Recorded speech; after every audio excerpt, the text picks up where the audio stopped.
just do it. Spend $50,000 to find out you don't like it. Well, you're coming in hot. Say, go back to the drawing board. This flavors is not good. And there's people that love it. I've actually started making Sriracha bacon. It's basically impossible. Not allowed in the kitchen until it was time to start stirring. That is crazy.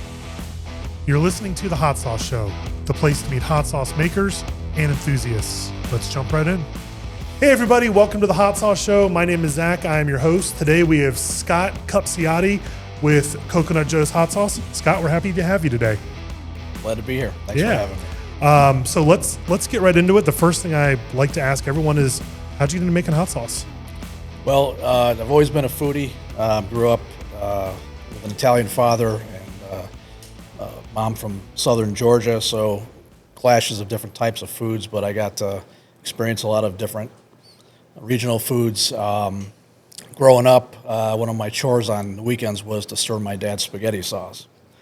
Never tell me how to make it, never show me the recipe. He just wanted spaghetti sauce. Yeah, and well, it was his. Oh, okay, got it. My duty was to stir it so it didn't burn every 15 minutes. So no cartoons, no wrestling on Sunday mornings. It was stay in the kitchen, stir the sauce so it doesn't burn. And I had actually rifled through the garbage can several times to try and figure out what he did, and that's a whole other story we can get into. But had to reverse engineer it, and it took me about 5-6 years as I got older to figure out how to do that. To make his sauce. Yeah. So he would chop everything, make everything, put it in a pot, and then you were the hired help. The unhired hired help. It was not allowed in the kitchen until it was time to start stirring. And how old were you? Like 8, 9. Oh 10 my years gosh! old. And he was like, "No one knows the recipe." Yeah. So it got me interested in food and how to develop certain flavors and with a base recipe like his sauce. So the hot sauces are, I just, as my palate, got a little more sophisticated as I got older, got into liking hot, spicy foods. And back when we were in Chicago, started developing my own recipes with my own pepper plants, and had some that turned out good, had some that didn't turn out so good, but it evolved over the last probably 13 years, and that's pretty much what got me into it. That's awesome. So you started about 13 years ago with making your hot sauces. Correct. And like most people, I'm assuming it started at home, kind of experimenting, and then how did you get from the idea of, oh, I should try making hot sauce to like actually making? Did you look at books or YouTube, or where was kind of your source for that? Yeah, partially online, looked at several books, and at the time there wasn't a whole lot out there about sauce making. And it just experimentation. At the time, I was living in Chicago, so our growing season for peppers up there was pretty short, about 3.5 months. So it couldn't grow super hot. It's primarily Serrano, Jalapeño, habaneros. That's basically where I started with the flavor profiles. And you just experiment. You try different, blends of peppers. And after trial and error, while I was in Chicago, this came up, basically with I have a base recipe that I use for all my sauces. So the flavor profile stays consistent. And then you can change the flavor and the heat profile, with addition of peppers or combination of peppers. So that's really interesting. That's something I haven't heard anyone say about creating kind of a base and then changing different things. Because I've had all of your sauces before today, and they all have a very unique flavor. So that's really interesting to hear. So is that something you just kind of came up with, or did you see that somewhere? Or no, actually, it's a byproduct of trying to reverse engineer my father's spaghetti sauce, because he had what I found out a base recipe as well, and stayed consistent.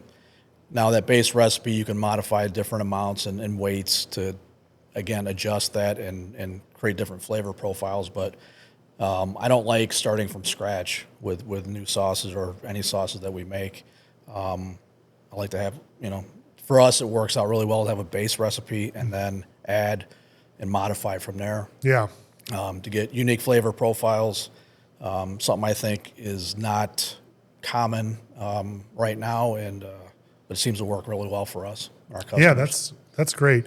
And you have a story you told me briefly before about your dad, and Coconut Joe is your dad, right? Correct. Is that right? So how did he get that name? So my dad went in the Merchant Marines when he was 17 during World War II, beginning of World War II. And I think we have a photo here of that. Yep.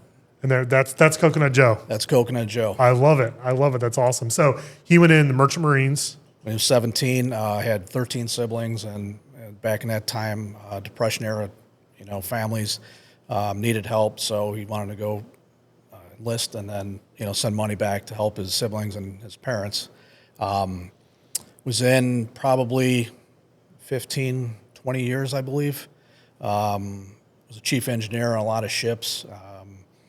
And through the course of him being in the Merchant Marines and being all over the world, South Pacific, started losing his hair to a certain extent, and just got to a point in his life where he shaved his head. And being Italian, he'd go out in the sun for 10 minutes and look like he laid out like George Hamilton for a week in the sun. And, so anyway, always tan. And it got to a point where he shaved his head. Well, during high school, my buddies would come pick me up to go out on the weekends. And my father always sat he had his own chair, reading his newspaper, like it's pretty typical for most families back then. And my friends would come over to pick me up to go out on the weekends, and I would purposely wait upstairs for my dad to give them, basically read them a riot act. Mm-hmm. And he was nice about it, but same questions: are you guys working? You have jobs, and what have you? And then I'd sit up there, and finally, after about 10 minutes, I would come down and say, okay, let's head on out. And my buddies actually gave him the nickname of Coconut. They would it wasn't, a main nickname, but that's the way they would refer to him when they were talking to me. We wouldn't do it in front of him. But so, yeah, it was Coconut Joe, and that's how we came up with the name. I love that, and a great way to tribute your father here on the sauces and everything. So let's talk about this first sauce you have for us today. First sauce we have is our jalapeno garlic, and it's a mild sauce, not real spicy. It's pretty versatile. Put on eggs, nachos. We've put it in cocktails, things of that nature. Fish, fresh fish, grouper. It's one of my favorites. One of your favorites? Yeah. That's great. Now, was this one of your early sauces that you created, or was this one, these are your first three, right? And then you have some more in the works. Correct. Yep. But where was this was this one of the first ones you came up with? It is primarily, like I said, in Chicago because of the growing season. So it started with, jalapenos and serranos and habaneros. So this was, this is the final rendition, but we went through months and months of trial and error and just trying different things to get the right flavor profile. It's garlic forward, but you still get the jalapeno flavor, which is nice, and a little bit of heat, but it's not where it's going to ruin your meal. Right. Or if people are real sensitive to heat, it's more geared for that. Perfect. stuff. Perfect. Well, why don't you grab it? Let's. I'm excited to taste it here. Grab a spoon. All right.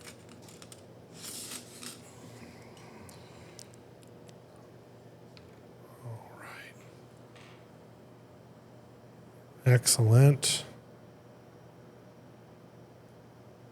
And what's the name? Jalapeno garlic is the flavor here? Yeah. All right. Cheers. Thank you. Oh, it's tasty. The garlic gets you, and then the spice, and then the vinegar's kind of at the end there. That's really tasty. Yeah, kind of balances itself out, and it's not too garlicky. It's not too hot, and you still get the jalapeno flavor, which Right. is, again, what we strive for with our sauces. Yeah, I really like how, there's, sometimes people have sauces that have so many things in them that it just kind of tastes good, but it all kind of gets kind of blurry on what the flavors are. Right. This is very explicit in garlic and jalapeno, and then the vinegar. I just think that's really fantastic. And the thing too is, once you're putting this on food, it's going to mellow it out, the heat out even a little bit. It's not that it's that spicy, but mellows the heat out a little bit more, and then you really get into a lot of the flavor of that. Right. So that's awesome. Now, kind of going back to creating flavors and all of that, where do you like to start? I know you have some new ones that we'll talk about later in the show, but Where do you start when creating your hot sauces? Because I've interviewed folks that have said, I start with the name, or I start with the label, or I start with what's an uncommon pepper. Like, where's your starting point for all that? So it's a good question, but it depends on the pepper. You know, there's a lot of makers out there right now that are trying to be the hottest, and there's some guys out there, some that are really good at that. You know, and they have their own little niche, and we don't want to go there with that. But common peppers, if somebody wanted to make these sauces at home or try and make their own, you know, do you have to buy wholesale? Do you have to, you know, what's readily available? So the good thing about being in Florida now is our growing season is a lot longer. So I've been able to grow super hots, mild, you know, peppers like these, super hots, and experiment. I have my own micro garden in the backyard. I always have about 40 different pepper plants, you know, and got super hots down to jalapeños and Fresnos, and just taking the flavor profile of the pepper by itself and trying to build off of that. Again, with our base recipe, and just coming up with unique flavor profiles, but utilizing the natural The pepper. flavor of the pepper. So you have your base sauce, kind of like how that your base profile, and then you kind of more or less look at your garden and say, okay, the maruga today, I'm going to grab that, and then let me bring that in the loop, and then you kind of build on top of that. Right. So I'll give you a good example. I grow a lot of my peppers from seed that I've saved over the years, and I get some live plants every year from a nursery up in New Jersey, just in the event that my seeds don't take and that I've got plenty of peppers. So they made a mistake this year and sent me a yellow ghost when I had ordered a red ghost. Didn't realize it until they started to ripen. So I was thinking, well, I want to do something. I might as well try and make a sauce with this yellow ghost, and that's one of the additional flavors that we're probably going to roll out sometime in the first quarter next year. I brought a sample of that today for you guys to try, but it's a pineapple ghost. It's a yellow ghost and got a great flavor profile. And it was just, okay, that's what we have. Let's try and do something with it. So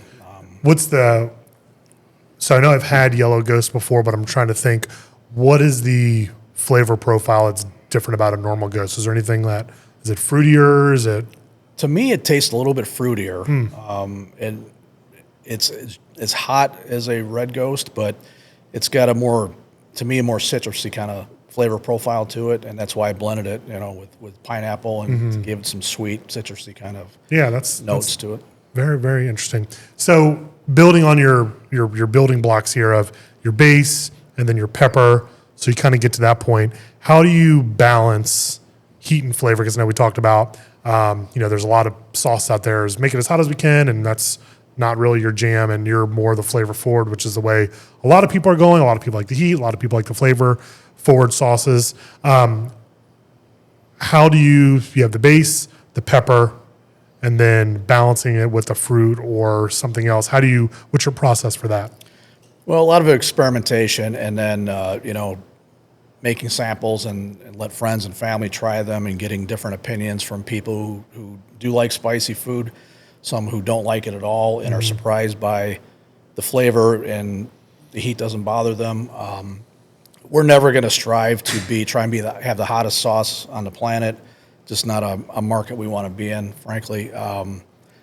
And we try and balance the heat and the flavor where I'd like to see our sauces on every home in America on the table for every meal. And it's a lofty goal, and whether it happens or not, but that's what we're striving for. And I want to have sauce flavors and heat levels that appeal to everybody and whatever tolerance level they have.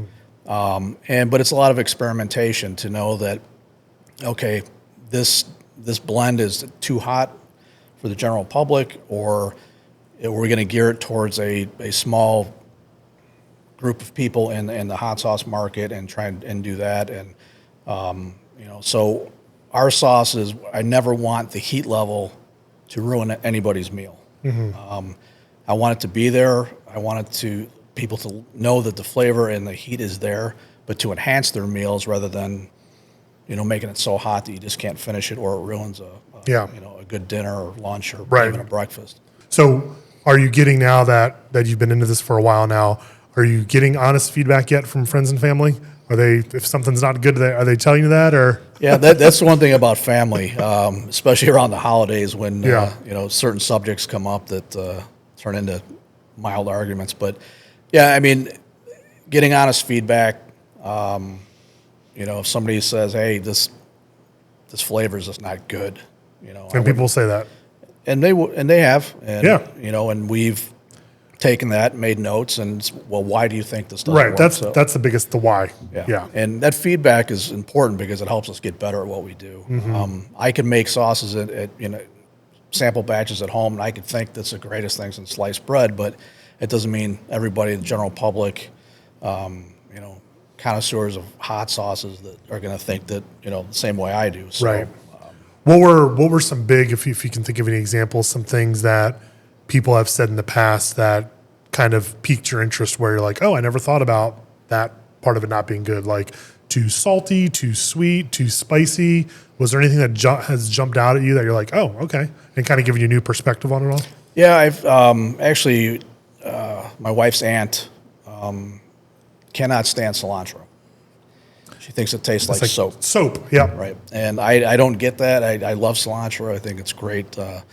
But I made a sample batch a couple years ago of jalapeno garlic, and had more cilantro in it than she could tolerate. And Early version of this. yes, Okay. yeah, not this current version, Yeah. but and she smelled it and could smell the cilantro, and she's like, I don't even want to try this. It's got cilantro in it. I'm like, so she's like, oh, to me it tastes like soap.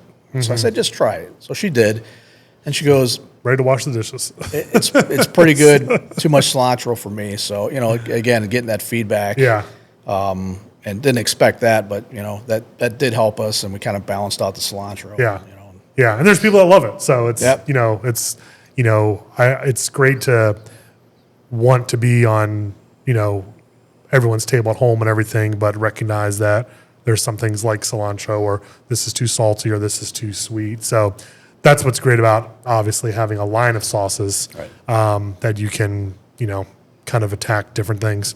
So you're getting feedback from friends and family. How are you getting your sauce out there now with promoting? Are you doing shows or social media or knocking on doors? What's kind of been your strategy? So right now we're social media, Facebook, Instagram. We've got a website, familytraditionspecialtyfoods.com, which is our parent company.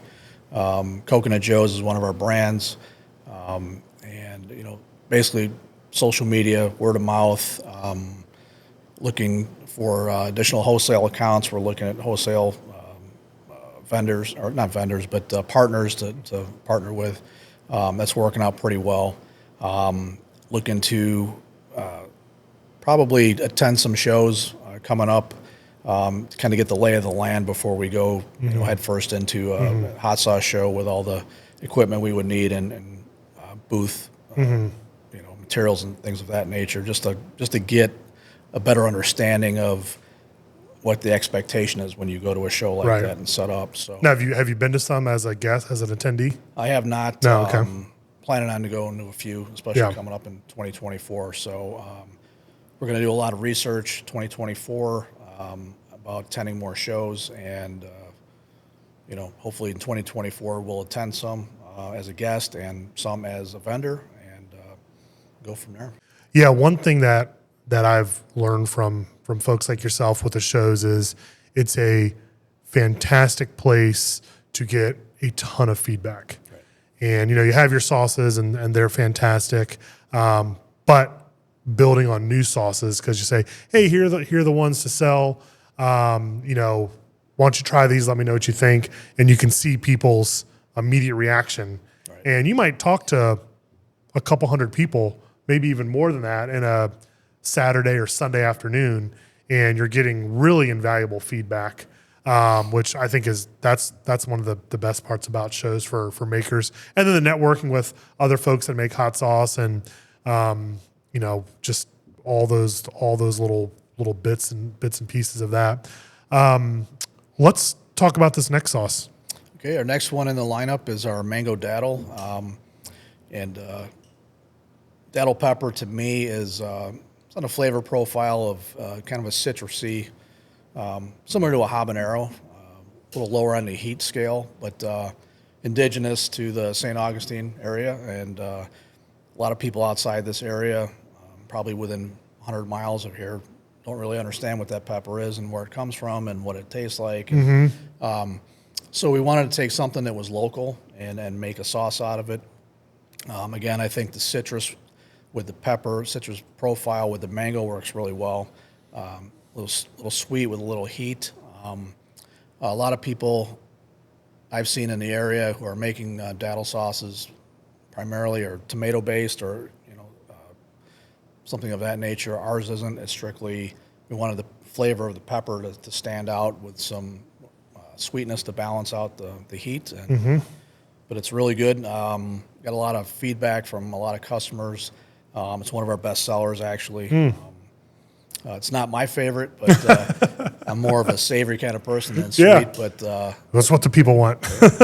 great on fish. I've had it on fresh grouper, Yeah. snapper, and it's fantastic. So this is another, starting with the base. I want to do something with the datil, and then what can complement it. So like kind of the citrusy, fruity flavor of the datil, and then adding in that mango to kind of round it out. Right. So that's perfect. All right, let's get into it.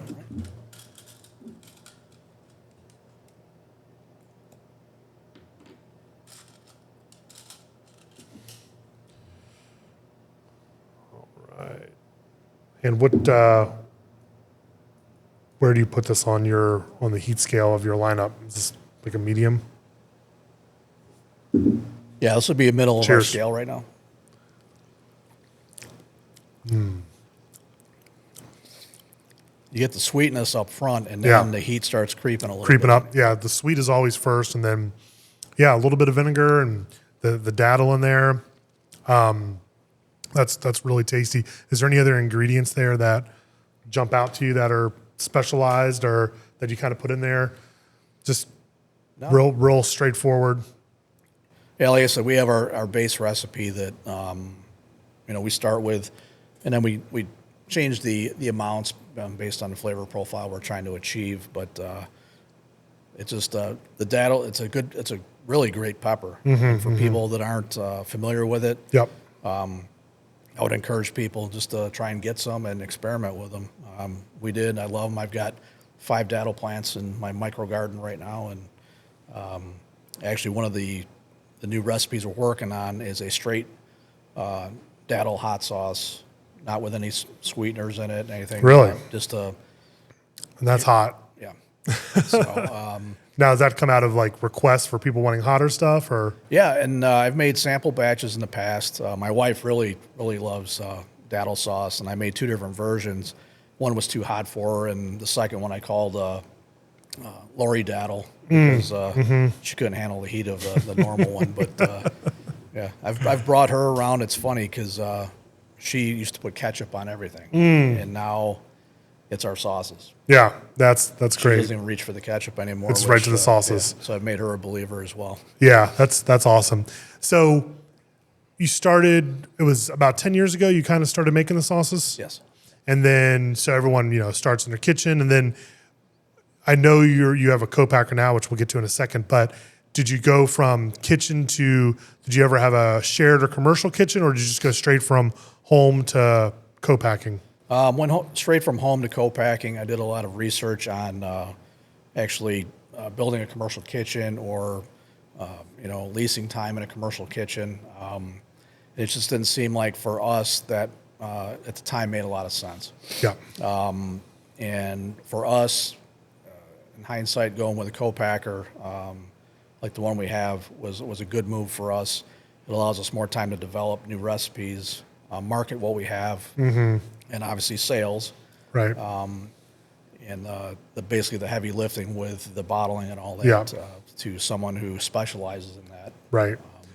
Yeah, that's a common theme that I've known for a while, and we bring up on the show a lot here, is that there are some superhuman people that do everything from everything, and then, but generally speaking, if you either want to sell it or you want to make it.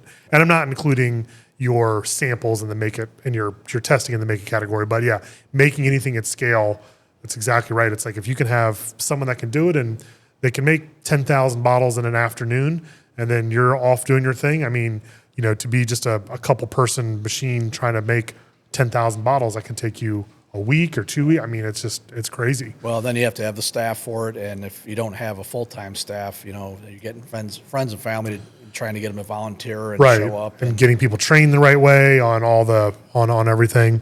Now, did you have any challenges between taking your batch at like a home level and then ramping it up, or did you find that process pretty seamless in terms of matching ingredients and flavor and that sort of thing? Well, we're working with Endorphin Farms on our bottling, and I had been following Chris and when his father was running the company back in 2010. And at the time when I was still in Chicago, the distance seemed not to make a whole lot of sense from shipping costs and then what have you. And I didn't think my recipes were developed enough at that point to justify bottling, 100 gallons at a time. So pretty straightforward though, from like taking a sauce and you knew exactly what you wanted it to taste like to then that first sample batch, was it close? So I had to give Endorphin Farms our recipe based on the batch size I was making at home, and they took it from there. And the only one that wasn't spot on the first time around was the jalapeno garlic. And what was off with it? Just the vinegar content was a little too high, and it almost gave it a citrus flavor. And so we, asked them about that, and they said, "Well, let us take it down, a couple notches, and then we'll send you another test batch," which they turned around right away. But after that, it was perfect. Perfect. Yeah. That's great. They know their business. Again, that's why I'm partnered up with them, because I trust them, and they've been in business a long time. And for us, for our company, it makes complete sense to use them. Yeah, no, that's great. And what I love is I know from speaking with folks that you come up with a really complex sauce and you're smoking these chilies and charring these and aging this and doing this, and you make an amazing sauce, but it's in your kitchen. Okay, you graduate from your kitchen to a co-op or shared commercial kitchen, and once again trying to make that at scale is tough. And then when you have a hit like you have, and you need to make 5,000-10,000 bottles, and you go to an Endorphin Farms or another co-packer contract manufacturer, it's basically impossible. Yeah. They're like, I can't smoke 10,000 pounds of jalapenos. Where am I going to do that?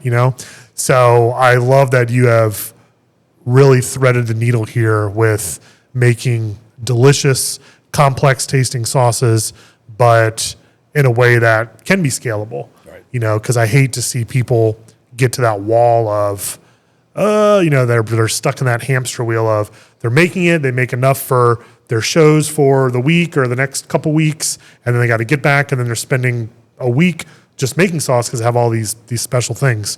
So that's really great to hear.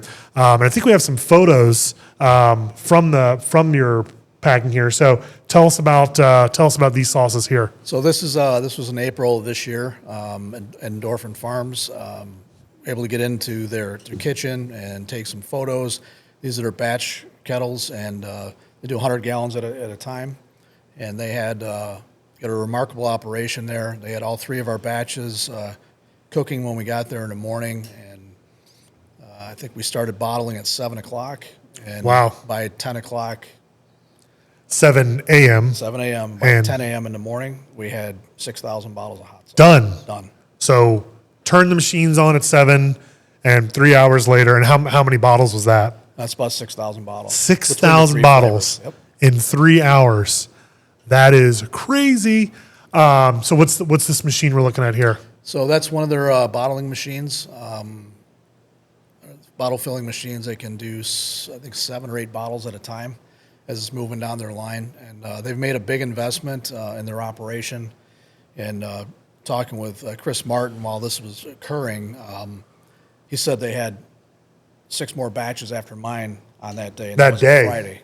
And so they're turning it around quickly between batches, and so it's again for us, it's partnering with somebody who is a big force in the business and is very aware of what they're doing. Look at that. Keeps our flavors consistent, and that's Right. another thing for us why we went with the co-packer.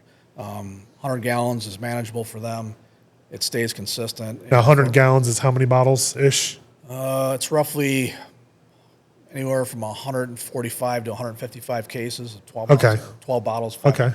woozy bottles. And there's Chris there. Yep, great guy, great family man, and glad to be partnered up with him. Yeah, I love that. And you get to a point where now that you've seen the process very firsthand, and now it's, you make a phone call and write a check, and there it shows up, which is They great. bottled it on Friday, and I was able to pick it up on Monday. That's so wild. And then you're out doing whatever you need to do. And that's great too. You've kind of built that bridge of trust. So now when you have your new flavors that are coming out, it'll be, here you go. And then, it's a much easier ramp. And then that opens up your mental bandwidth to do other stuff with your business. So that's really, really great. So we've talked about the datil pepper and your one sauce here. Do you have any other regional influences that you think influence your sauce from either Chicago or down here in the St. Augustine area with, anything from Chicago or St. Augustine, maybe seafood or anything like what you eat? Do you think that plays an influence on what you're making? I believe it does, and especially in this area because you have a lot of fresh seafood, a lot of shrimp, and it's really fresh. It's not, you can get frozen, but you can also get fresh, which is nice. Love grouper. I could eat grouper 7 days a week. Really? Sometimes. Oh yeah, love it. And That's great. we use all of our sauces we use at home every day, almost every meal, except for dessert. We don't put it on cake or ice cream. Not yet. But like I said, they're all pretty versatile, and we want to give people options for their meals. It's our sauces are designed to elevate your dining experience. And a lot of people in this country now are on restricted diets with salt and sugars, and our sauces are perfect for them. And we didn't set out to design our sauces that way; just a byproduct of the process, which is good. And we've had a lot of feedback from customers who are diabetic. They've taken it to their physicians and said, "Hey, I've got this stuff. Is this going to affect my health?" And there's, no, use it.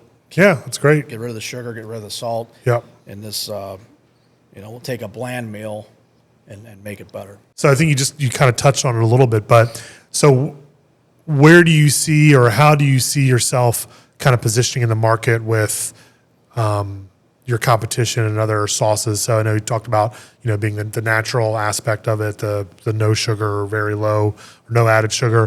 What other things do you do that set you apart?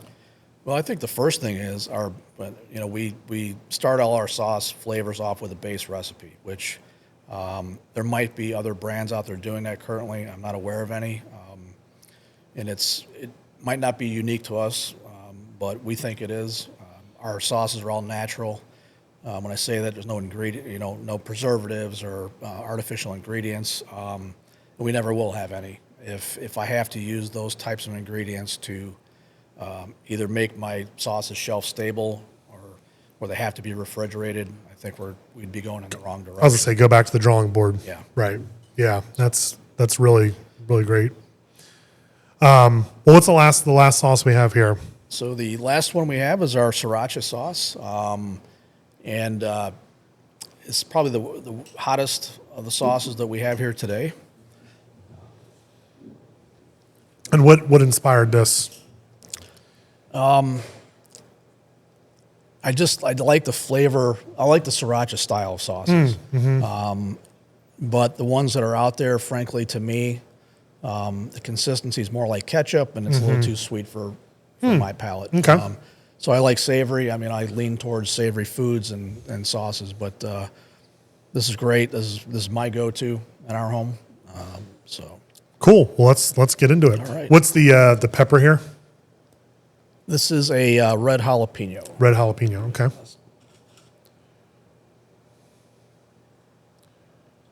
All right.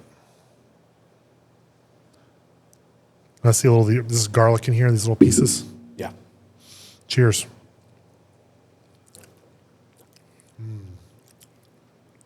This one also has a garlic forward profile, but Yeah.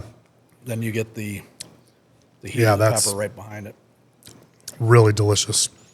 Pepper and the vinegar and yeah.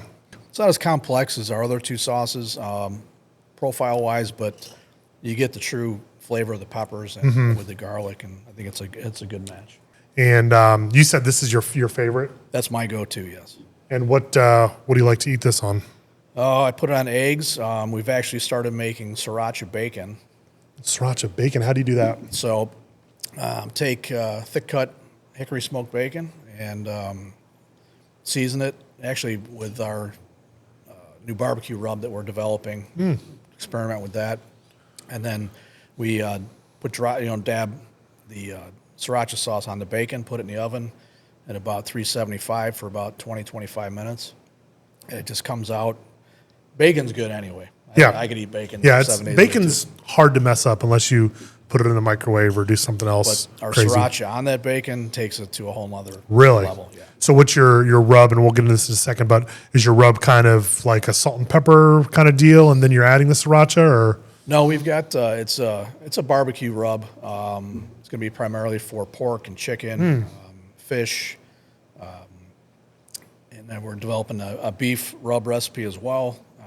But right now, that's our base rub, and it's really good. It's got a little bit of heat to it. We're going to be coming out with a spicier version of the same, and we're going to be using actually Datil pepper powder to bring the heat level up in our spicy version of our barbecue rub that's coming out. Very cool. Again, trying to utilize local ingredients, the Datil pepper, which is pretty popular around this area. So Family Tradition is kind of your parent food company. Yes. And that stems from your dad and the sauce and all those things. Correct. So what other products do you have that you have their sauces, more coming out, your seasonings, and then what else? So we've got additional sauce flavors coming out that we're working on right now. One is a chili de arbol, which is not typical for, everybody leans towards the super hots and the typical habaneros and what have you, but developed the sauce with primarily using chili de arbol peppers. It's great. It's got a rustic kind of taste to it, real earthy. We've got a garlic red ghost that we're experimenting with, and like I said, with the yellow ghost pepper plant that was sent to me. Okay, so that's the yellow one you're working on. Yeah. Along with that, we've got a line of dry rubs and seasonings coming out. Again, probably first, second quarter next year. We're kind of working through recipes, getting feedback on sample packs that we're sending out now. So I think we've got the barbecue rub pretty close to being ready for production. And then just experimenting with the spicy version of that. We've got a no salt seasoning as well that we're coming out with for people on restricted diets. What's that one good on? Chicken, pork. You could use it on beef as well. But for me, I think beef with some salt, some coarse sea salt brings out the flavor of the meat, but you could certainly use it on it without the salt. Well, the nice thing too about that is people can use that and then add the amount of salt Correct. they want. Yeah. They want. So, and then we're coming out with an all-purpose seasoning, kind of like an SPG style, but everybody's got an SPG out right now, and I want to do something a little bit different. So we're experimenting with some different options, with the base being a SPG, salt, pepper, garlic, and then kind of building on it from there. Very, very cool.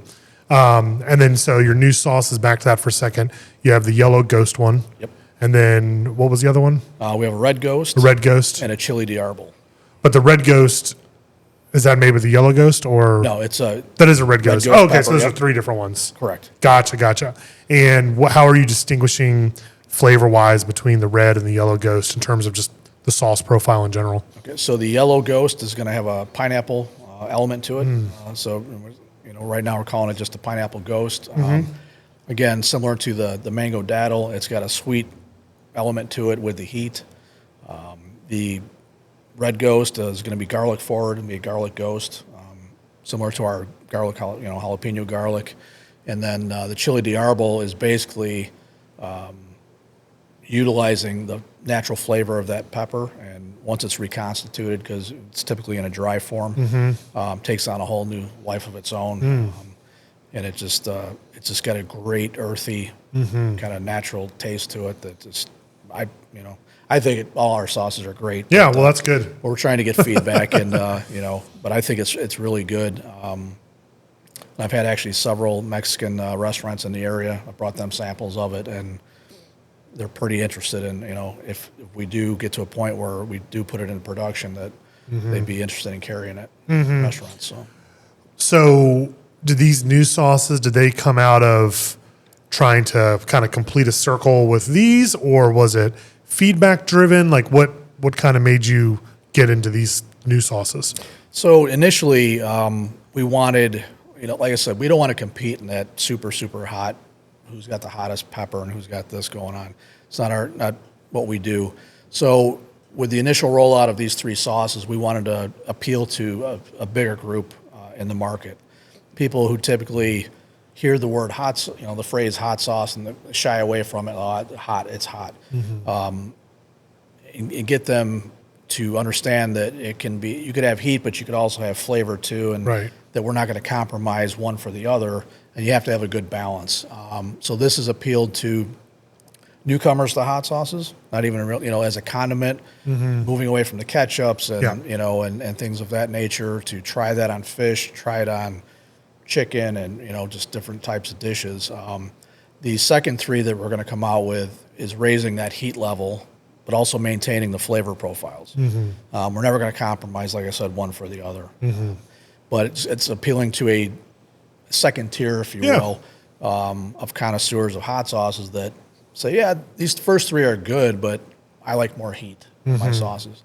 And you'll get that with ghost peppers, and even with the chili de árbol. It's not, it's not one of the super hots, but it's got a heat component of its own, which is really good with the flavor of the pepper. So if you could go back, and this is kind of a 2-part question, but if you could go back to where you started, is there anything that now that you would have done a little bit differently with how you create any of your sauces or labels or anything? And this kind of dovetails into, we have a lot of viewers that are, where you were 10 years ago with coming up with their own sauces. Any advice you have for them? Well, I would just encourage people just to, this is a cliche, but a phrase, but just do it. Start somewhere. You don't have to have everything perfect, the first batch. Chances are it won't be. Mine hardly ever were. Where I thought they were perfect, I would get feedback and I'd have to tweak them. And it made a whole, after I did the tweaks and, tasted it again, it was like, wow, okay, I didn't even think about that. So just get started. Just do it. I mean, if you want to make your own sauce at home, you can go to the grocery store.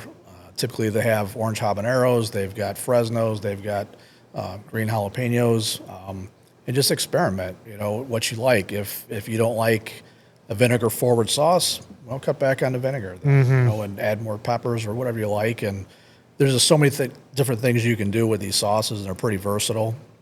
But basically I would just tell somebody, just do something, get started, and if the first batch is just horrible and you wouldn't feed it to a wild animal, then throw it in the garbage and start over. There's no harm, no foul. And which really, there's so many resources out there now that, you should have a pretty good place to start. Exactly. And then, go, as I say, go crazy from there on building on different things and everything. That's such a cool thing about, it's a very, very low barrier to entry to see if you like it. Right. It's not like being, some other profession where, all right, you either have to go work for somebody or spend $50,000 to find out you don't like it. Right. You can buy stuff from the grocery, watch a few YouTube videos, and make a sauce and everything, which I love that I don't know if it's one of the few things in life, but it's one of the few things in life that has a low barrier to entry, very creative. And, it's really like most things, however much work you want to put into it to grow it to whatever you want to grow it to. So that's fantastic. So we already kind of talked about this a bunch, which is great, but I'm going to ask you anyway. For 2024, what do you guys have planned for shows and sauces and new products? Any other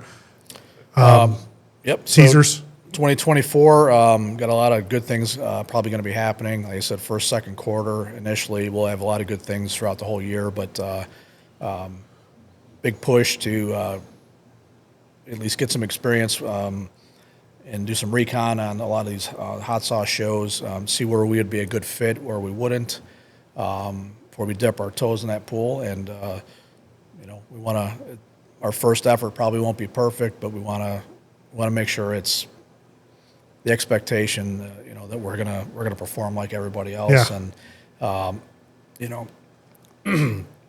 and go from there. We've got, like I said, we're expanding our wholesale vendors, which is a good sales venue for us, along with the retail, of course, on social media and our website. And 3 new sauces of the hot sauce flavors. We might even have more than that, but right now we're focusing on the 3. Do you think you'll drip those one at a time, or do you think you'll just drop them all at once? Drop by launch? I think we're going to come out with all 3 of them at the same time. We've talked about spacing them out. Which one do we go roll out first? But for me, if I'm going to do it, I'm going to roll all 3 of them out. Yeah. It's funny when we went to have these bottles. Chris Martin said to me, the first thing he said to me after good morning was, "Well, you're coming in hot. You're running the 3 right out of the gate." And I'm like, well, either you believe in your stuff or you don't. So that's right. And we believe in it wholeheartedly. Otherwise, we wouldn't be doing this. And so I think the next 3 on a second tier heat level, and then we'll roll all 3 of those out at the same time. So last thing, where is the best place for our viewers to stay up to date with you for news and social media and all that stuff? Probably our website. We do have a Facebook page. They can find us on Facebook, Instagram. Our website, like I said, is familytraditionspecialtyfoods.com. We have a newsletter they can sign up for. Just have to submit their email, and we get newsletters out to our subscribers, talking about what's going on with the company, new products, stuff they might be interested in, events. Once we do get into attending the shows and letting them know if they're in the area and they'd like to attend or like to stop by the booth, things of that nature. They can, they can purchase through our website as well. We are in several retailers in the Jacksonville area. Hagen Ace, we're in 6 of their stores right now. Angie's Subs out at Jack's Beach. So, and it's expanding. We're getting more and more calls every day and more interest in our products. And we don't want to, it's one of those things where you want to partner with the right retailers, because not every wholesale or retail customer is going to be a good fit. Right. Cool. All right, Scott, I appreciate it. Thank you very much. Appreciate the time. Thanks for having me. Thank you, everybody.